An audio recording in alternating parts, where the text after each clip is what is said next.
President Obama back in campaign mode at a shipyard in Virginia, warning about the dangers of the mandatory budget cuts. So these cuts are wrong. They're not smart. They're not fair. They're a self-inflicted wound that doesn't have to happen.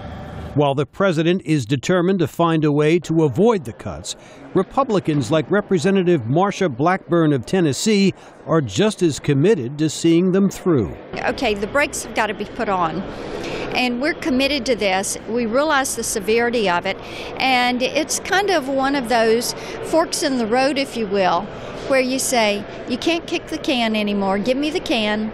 It's spending cuts. It's got to happen. Blackburn is typical of the Republican majority in the House of Representatives, which, with the backing of Tea Party elements, is bent on reducing the size of the federal government. It is encouraging for me to see so many of my colleagues and also the American people come to the realization that the federal government is too big, it's too unwieldy, it spends too much money, it has too much control over our lives. Congressional Democrats say the Republicans' single-minded approach on budget cuts is an obstacle to compromise and will hurt the economy.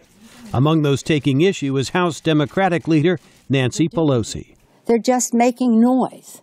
They're just saying something that might have good sound for domestic consumption back home. But they did not come here to legislate. They're not here to get something done because their caucus is dominated by anti-government ideologues. Polls show the public will blame Republicans if the budget cuts turn out to be severe. But many Republicans are more worried about the reaction from conservatives if they back away from budget cuts, says analyst Norm Ornstein. If you're sitting there in the House, you may be mildly fearful that there could be a huge backlash. But the bigger risk for most of those members is the backlash from their own right wing, not from a broader public uneasiness with the direction they're going.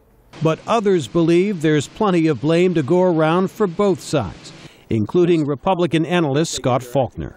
Because everybody is so mired in their own biases, they're not willing to look up from those biases and really govern. They're in permanent campaign mode. And that means they can't govern. Both sides now await reaction from the public as the budget cuts slowly take effect. Jim Malone, VOA News, Washington.